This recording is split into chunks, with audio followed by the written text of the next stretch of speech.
नमस्कार। आपका अखबार के YouTube चैनल पर आपका स्वागत है। मैं हूं प्रदीप सिंह। परिवारवाद और भ्रष्टाचार ये भारतीय राजनीति की पहचान बन गए। जहां परिवारवाद है राजनीति में वहां भ्रष्टाचार होगा, जहां भ्रष्टाचार है वहां परिवारवाद होगा।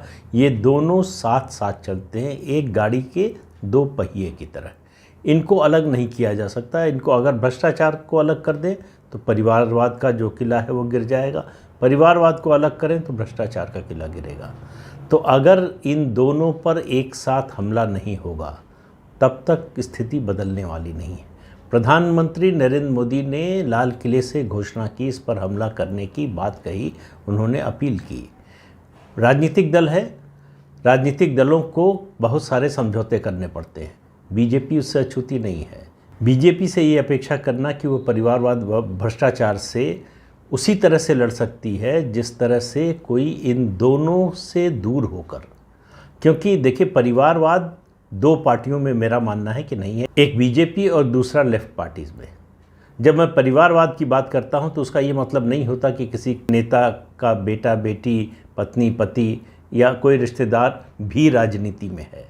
राजनीति में किसी के परिवार के लोग हो सकते हैं, लेकिन जब ये तय होता है और उसको मैं वंशवाद का नाम देता हूँ कि इस पार्टी का अगला अध्यक्ष या इस पार्टी के सत्ता में आने पर प्रधानमंत्री, मुख्यमंत्री इसी परिवार का व्यक्ति बनेगा, दरअसल वो है परिवारवाद जो समस्या है, जिसकी वजह से परिवारवादी पार्टियां खड़ी हो गई हैं। आपको नाम एक के बाद एक ले सकता हूं जिसमें आप आज से बता सकते हैं कि मुख्यमंत्री अगर अभी है उस परिवार से तो उसके बाद कौन होगा, और अगर इस समय नहीं है सत्ता में तो आने पर कौन होगा। आप एक तरफ से शुरू कीजिए, उत्तर प्रदेश से शुरू कीजिए, अखिलेश यादव। आप मानकर चल सकते हैं कि जब भी समाजवादी पार्टी सत्ता में आएगी अखिलेश यादव मुख्यमंत्री होंगे। बहुजन समाज पार्टी अगर सत्ता में आएगी तो मायावती अगर नहीं बनेंगी तो उनका भतीजा बनेगा।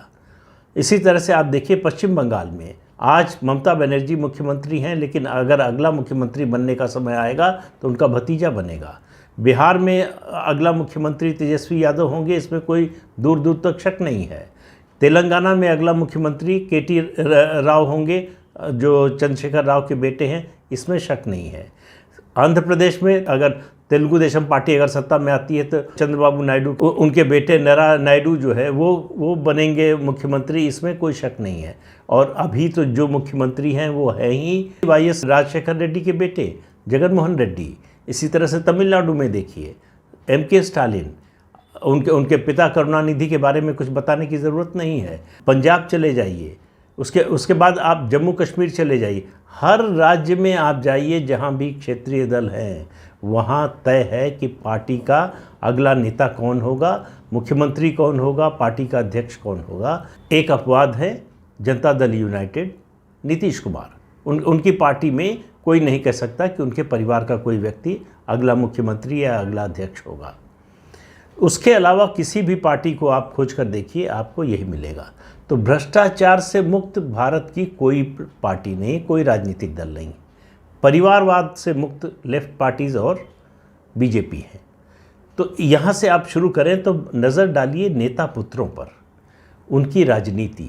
आज मुद्दा जो है वो परिवारवाद और भ्रष्टाचार से थोड़ा अलग, हालांकि उससे अलग जाकर भारतीय राजनीति की बात आप कर ही नहीं सकते हैं, लेकिन फिर भी कोशिश है कि जो नेता पुत्र दिखाई दे रहे हैं मैदान में, चुनाव के मैदान में, राजनीति के मैदान में, उनका भविष्य क्या नज़र आता है, उनकी अब तक की पहचान क्या है, उन्होंने हासिल क्या किया है।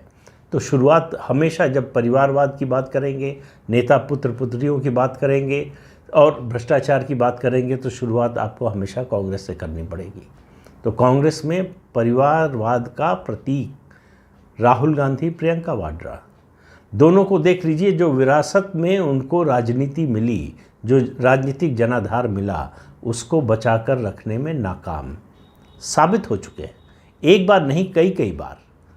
प्रियंका वाड्रा को लेकर बड़ी बड़ी उम्मीदें कांग्रेस को थी कि जो वो आएंगी तो सब कुछ बदल जाएगा, कम से कम उत्तर प्रदेश में तो जो है कांग्रेस की किस्मत बदल ही जाएगी। लेकिन कांग्रेस की किस्मत और ख़राब हो गई, बदकिस्मती में बदल गई। तो ये परिवार, इस परिवार से अब कोई सत्ता में आएगा इसकी उम्मीद छोड़ देनी चाहिए। ये परिवार राजनीति में कितने दिन शिखर पर टिका रहेगा ये इसमें भी शंका है। ये परिवारवाद जो पुत्र मोह, मैंने अभी एक लेख में अपने दैनिक जागरण के कहा कि जिस तरह से पूरा कुरुवंश नष्ट हो गया पुत्र मोह में धृतराष्ट्र के, उसी तरह से सोनिया गांधी के पुत्र मोह में कांग्रेस पार्टी नष्ट हो रही है और इसको कोई रोक नहीं सकता, क्योंकि इसको रोकने वालों के रास्ते में खड़े हैं सोनिया गांधी और राहुल गांधी, जो ऐसा होने नहीं देंगे। तो ये तो गांधी परिवार की बात हो गई। अब आगे अगर बढ़ें, आप देखिए उत्तर प्रदेश में अखिलेश यादव, पिता की जो विरासत है उसको, इस चुनाव में जो वोट आए हैं और सीटें आई हैं उनको छोड़ दीजिए थोड़ी देर के लिए। हालांकि वो भी जो है मुलायम सिंह यादव जो मैक्सिमम दे कर गए थे उसको बचाने में अखिलेश यादव नाकाम रहे हैं। 224 सीटें, ये मैक्सिमम, अधिकतम समाजवादी पार्टी का था जो मुलायम सिंह यादव के नेतृत्व में उसे मिली। आज उससे बहुत पीछे है समाजवादी पार्टी। और भविष्य समाजवादी पार्टी और अखिलेश यादव का राजनीतिक भविष्य कहें, और भविष्य की जब हम बात कर रहे हैं तो सत्ता में आने की संभावना की बात कर रहे हैं, तो वो दूर दूर तक दिखाई नहीं दे रही है। उसकी वजह है ये जो जितने नेता पुत्र हैं जिनकी मैं बात करने जा रहा हूँ, इन सब में आप पाएंगे कि वो राजनीतिक में संघर्ष का वो जज्बा ही नहीं है इनमें। उस तरह की लड़ाई लड़ने को तैयार नहीं है, ज़मीन पर उतरने को तैयार नहीं है, अपने प्रतिद्वंदी से वैचारिक आधार पर कोई लड़ाई लड़ने में सक्षम ही नहीं है। उनको मालूम नहीं है कि विचारधारा क्या होती है और विचारधारा के मुद्दों का मुकाबला कैसे किया जा सकता है। भारतीय जनता पार्टी इस समय देश की सबसे बड़ी पार्टी है, सबसे मजबूत पार्टी है, उसका वर्चस्व दिनों दिन बढ़ता जा रहा है। उस पार्टी से मुकाबले के लिए आपको पुराने हथियारों से, मतलब आधुनिक हथियारों वाली सेना से आप पुराने हथियारों के साथ नहीं लड़ सकते। जिसके पास टैंक और मिसाइल हो उससे आप तलवार और लाठी लेकर नहीं लड़ सकते। इन पार्टियों के नेता यही कर रहे हैं। और एक तरफ से आप देखना शुरू कीजिए तो आपको समझ में आएगा कि ये अपने परिवार की राजनीतिक विरासत को बचाने में नाकाम रहे हैं। तो अखिलेश यादव के बाद आ जाइए, उत्तर प्रदेश में ही रहिए, मायावती के जो भतीजे हैं उनकी बात कर लीजिए। उनकी कोई अपनी राजनीतिक पहचान नहीं बन पाई है, जबकि उसकी कोशिश मायावती ने जब मुख्यमंत्री बनी थी 2007 में तब से शुरू कर दी थी। आज उत्तर प्रदेश में कोई जानता नहीं, बहुजन समाज पार्टी में नहीं जानता, और बहुजन समाज पार्टी वैसे ही नीचे जा रही है। मैं पहले जिन लोगों की बात करने वाला हूं उनके नाम आपको बता देता हूं। तो 2-3 नाम तो बता चुका। उसके आगे अगर बात करें तो राजस्थान में वसुंधरा राजे के बेटे हैं दुष्यंत, और राजशेखर रेड्डी के बेटे जगन मोहन रेड्डी की बात कर ही दी मैंने, वो आंध्र प्रदेश में मुख्यमंत्री हैं इस समय।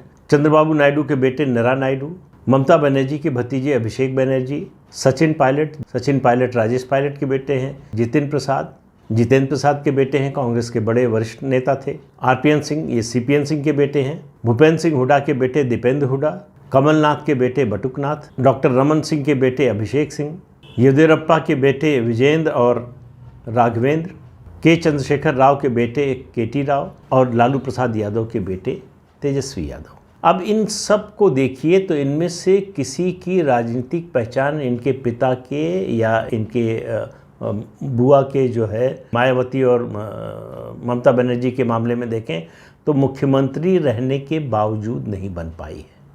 इनका कोई राजनीतिक भविष्य दिखाई नहीं देता। ये आगे चलकर राजनीति में सफलता प्राप्त कर सकते हैं, इसकी संभावना लगभग नहीं के बराबर दिखती है। ये एक तरह से ट्राइड और टेस्टेड और रिजेक्टेड नेता हैं। इनमें अपवाद के रूप में अगर आप देखेंगे तो 3 लोग आपको नज़र आएंगे, सचिन पायलट, तेजस्वी यादव, केटी राव, और चौथे, बल्कि 3 नहीं बल्कि 4, चौथे जगन मोहन रेड्डी। 4 लोग हैं। मैं जानबूझकर एमके स्टालिन की बात नहीं कर रहा हूँ कि वो उम्र के उस पड़ाव पर पहुँच गए हैं जहाँ उनको इन युवा नेताओं में और भविष्य के नेताओं की दृष्टि से नहीं देखा जाना चाहिए। वो 70 साल के होने वाले हैं, अगले साल मार्च में 70 साल के हो जाएंगे, इसलिए उनकी बात नहीं की है। अब ये जो अपवाद मैंने कही, जो इनके अलावा नाम गिनाए, इनके पिता राजनीति में स्थापित लोग हैं, थे या हैं, लेकिन ये अपनी राजनीति को कहीं भी आगे नहीं बढ़। पिता की विरासत तो छोड़िए, जो मिली थी उसकी पहचान तो छोड़िए। और इस सूची में उत्तर प्रदेश से एक और नाम आप जोड़ सकते हैं, जयंत चौधरी का। उनके पिता नाकाम रहे चौधरी चरण सिंह की विरासत को बचा कर रखने में, और जयंत चौधरी अपने पिता की विरासत बचा कर रखने में नाकाम रहे हैं। तो ये नाकामियों के नेता हैं। ये नेता पुत्र जो है ये नाकामियों की, राजनीतिक नाकामियों की बड़ी मिसाल है। इनको इसी रूप में देखा जाना चाहिए। और इसका एक संदेश भी है कि जनता सब कुछ जानती है, उसको आप बेवकूफ़ नहीं बना सकते। वो जानती है कि कौन किसमें पोटेंशियल है, किसमें क्षमता है, कौन आगे बढ़ सकता है और कौन फिसड्डी है। तो उस हिसाब से जनता भी उनके बारे में फैसला करती है। ये जनतंत्र में सबसे बड़ा संदेश है। लेकिन जिन 3-4 मैंने अपवादों की बात की, उसमें से जगन मोहन रेड्डी ने दिखाया कि संघर्ष करके पार्टी के, अपनी पार्टी के खिलाफ जाकर, ताकतवर पार्टी, सोनिया गांधी जैसी नेता जो उस समय बहुत ताकतवर थी, डिफैक्टो प्राइम मिनिस्टर थी, कांग्रेस में पत्ता नहीं खड़कता था उनकी मर्जी के बिना, उस कांग्रेस पार्टी से विद्रोह करके ज़मीन पर लड़ाई लड़कर जगन मोहन रेड्डी आज जहाँ पहुँचे हैं वहाँ हैं। तो जगन मोहन रेड्डी ने अपने पिता की विरासत को उनसे आगे ले गए। वो सीटों की संख्या के मामले में ही नहीं, बल्कि जनाधार के मामले में भी। और विपरीत परिस्थितियों में राजशेखर रेड्डी के सामने ऐसी विपरीत परिस्थितियां नहीं थीं। उनकी पार्टी उनके साथ थी, पूरी तरह से साथ थी। सोनिया गांधी का वरदहस्त था उन पर। और जगन मोहन रेड्डी आज जो बने हैं वो सोनिया गांधी के विरोध के बावजूद बने हैं, पूरी कांग्रेस पार्टी के विरोध और उसकी केंद्र सरकार के विरोध के बावजूद बने हैं। तो इससे आप अंदाज़ा लगा सकते हैं कि जगन मोहन रेड्डी ने क्या हासिल किया। दूसरे नेता का नाम लूँगा मैं, सचिन पायलट। सचिन पायलट ने अपने पिता की विरासत को, राजनीतिक विरासत को, पहले ऐसा लगता था कि उनको पिता की विरासत के कारण पद मिल गया, पार्टी में मंत्री पद मिल गया और उसमें पार्टी में महत्व मिल गया, उससे ज़्यादा उनकी कोई हैसियत नहीं है, जैसी जितिन प्रसाद और आरपीएन सिंह की लग रही थी। लेकिन उन्होंने साबित करके दिखाया पिछले 7-8 सालों में कि उनमें ज़मीन पर लड़ने का मादा है और वो ये लड़ाई लड़ सकते हैं और ये लड़ाई जीतने की क्षमता रखते हैं। जीतें या नहीं ये अलग बात है, इसके बारे में तो फैसला जनता ही करती है। लेकिन जीतने का, देखिए, बहुत कुछ निर्भर करता है। अगर आप में लड़ाई का मादा हो, आप में लड़ाई का मादा हो तो जीत हार उतना मायने नहीं रखती। आज हारे हैं, कल जीतेंगे भी। लेकिन अगर लड़ने का ही मादा न रह जाए, उसका ही हौसला न रह जाए, तो फिर आपको कभी जीत नहीं मिल सकती है, जो बाकी नेताओं के बारे में कहा जा सकता है। तीसरे नेता की बात करूं, केटी राव, चंद्रशेखर राव के बेटे हैं। पिता की वजह से मंत्री पद मिला है, विधानसभा में है। के चंद्रशेखर राव की कोशिश है कि वो राष्ट्रीय राजनीति में जाएं और बेटे को गद्दी सौंप दें। अभी तक जो खबरें आ रही हैं वो पिता की जो विरासत है उससे अलग अपनी पहचान बनाने में कामयाब हुए हैं। लेकिन अभी वो किसी अग्नि परीक्षा के दौर से नहीं गुजरे हैं। उनकी अग्नि परीक्षा तब होगी, उनकी असली राजनीतिक परीक्षा कहिए तब होगी, जब चंद्रशेखर राव सत्ता से बाहर हो जाएंगे और सत्ता में आने के लिए उनको संघर्ष करना पड़ेगा। तब केटी राव की क्या स्थिति है, कितनी हैसियत है, कितनी क्षमता है, इसका आकलन हो पाएगा। तो अभी वो अनटेस्टेड है, इसलिए मैं उनको उस ट्राइड, टेस्टेड और रिजेक्टेड वाली श्रेणी में नहीं रखा है। चौथे नेता तेजस्वी यादव। मेरा मानना है कि इन 4 में, ये ख़ास तौर से ये 3, और अगर उत्तर भारत की बात करें तो तेजस्वी यादव सबसे प्रतिभाशाली नज़र आते हैं। राजनीतिक क्षमता की दृष्टि से कह रहा हूँ, बाकी बातें उनकी छोड़ दीजिए। बाकी उनके अवगुण जो है या उनके खिलाफ जो मामले हैं उनको 1 मिनट के लिए किनारे रख दीजिए। राजनीतिक क्षमता, राजनीतिक समझ, राजनीतिक सूझबूझ और कब क्या बयान देना है और किस तरह से रिएक्ट करना है, इसका ज्ञान तेजस्वी यादव को है। ये दिखाई देता है उनके सार्वजनिक व्यवहार से। वो अपने निजी जीवन में कैसे हैं, क्या हैं, मुझे नहीं मालूम, लेकिन उनका जो सार्वजनिक व्यवहार है, राजनीतिक व्यवहार है, उससे समझ में आता है कि उनके अंदर पोटेंशियल है और उन्होंने ये साबित करके दिखाया है। अकेले दम पर 74 सीटें, 75 सीटें लाकर ये बताया है कि वो पुशओवर नहीं है। लालू प्रसाद यादव अगर जेल में हैं, वो चुनाव नहीं लड़ सकते, वो चुनाव कैंपेन नहीं कर सकते, तब भी तेजस्वी यादव सबसे बड़ी पार्टी बिहार में अपनी पार्टी को बना सकते हैं। 17 साल मुख्यमंत्री रहने वाले नीतीश कुमार नहीं कर पाते हैं, लेकिन तेजस्वी यादव ने इतनी कम उम्र में इतने कम राजनीतिक अनुभव के बावजूद ये करके दिखाया। तो इस पूरे उसमें मैं मानता हूँ कि सबसे ज़्यादा पोटेंशियल राहुल गांधी है, अखिलेश यादव, इन सब से अगर ज़्यादा पोटेंशियल है तो तेजस्वी यादव में है। और वो दिखाई दिया। कल जो एक प्रहसन हुआ, एक जो नाटक हुआ, एक जो कॉमेडी सर्कस देखने को मिला के चंद्रशेखर राव, केसीआर और नीतीश कुमार के बीच में, नीतीश जी बैठ जाइए ना, अरे उठिए ना, मतलब जो दिखाई दे रहा था उसमें आप ध्यान से उस वीडियो को देखिए जो वायरल हो रहा है, उसमें तेजस्वी यादव ज़्यादा ग्रेसफुल नज़र आ रहे हैं नीतीश कुमार की तुलना में। और आखिर में बात करूंगा सचिन पायलट की, बात किए बिना पूरा नहीं होगा।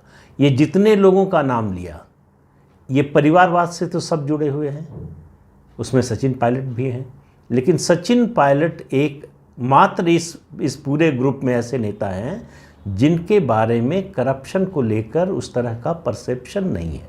मैं किसी के बारे में, मेरे पास कोई प्रमाण नहीं है कि कह दूं ये करप्ट है या नहीं है, मैं पब्लिक परसेप्शन की बात कर रहा हूं, जो आम धारणा है उसकी बात कर रहा हूं। सचिन पायलट के बारे में जो बाकी इस ग्रुप के नेता हैं, उनके बारे में जो करप्शन को लेकर, भ्रष्टाचार को लेकर धारणा है उनके बारे में लोगों की, वैसी धारणा सचिन पायलट के बारे में नहीं है। वो करप्ट हैं नहीं हैं, ईमानदार हैं नहीं हैं, ये मैं कुछ नहीं जानता हूँ। ये कोई मैं सर्टिफिकेट बांटने का काम नहीं करता हूँ कि फला ईमानदार है फला बेईमान है। मैं केवल पब्लिक परसेप्शन की बात कर रहा हूँ। सचिन पायलट के बारे में पब्लिक परसेप्शन जो है निश्चित रूप से एक जुझारू नेता और भ्रष्टाचारी नहीं होने वाले नेता के रूप में है। तो ये पब्लिक लाइफ में और ख़ास तौर से चुनावी राजनीति में परसेप्शन बहुत मैटर करता है। ज़रूरी नहीं कि रियलिटी और परसेप्शन में मेल हो तो बड़ी अच्छी बात होती है, लेकिन न भी हो तो परसेप्शन तय करता है कि लोगों की सहानुभूति साथ मिलेगा कि नहीं। तो इस मामले में मैं सचिन पायलट को इस पूरे ग्रुप में सबसे अलग रखता हूँ, लेकिन पॉलिटिकल परसेप्शन की दृष्टि से तेजस्वी यादव को सबसे अलग रखता हूँ। तो अब इस आकलन से आप सहमत हैं कि नहीं हैं? कितना सही बोला मैंने, कितना गलत बोला? मैं कभी ये मान कर नहीं चलता कि मैं जो बोल रहा हूँ वही अंतिम सत्य है और उसके अलावा कुछ सच्चाई नहीं है, या मेरा जो आकलन है वही सच माना जाना चाहिए। ऐसा कुछ, ऐसी कोई गलतफहमी मुझे नहीं है। लेकिन मैं ज़रूर जानना चाहूँगा कि आप लोग इससे कितना सहमत असहमत हैं, तो मुझे आगे अपनी बात को, अपने तर्कों को सुधारने का मौका मिलेगा। तो इस अंक में इतना ही, अगले अंक में फिर मिलेंगे किसी नए मुद्दे के साथ। तब तक के लिए इजाज़त दीजिए। आपसे अनुरोध है कि ये चैनल देखिए, शेयर कीजिए, लाइक कीजिए और सब्सक्राइब ज़रूर कीजिए। नमस्कार।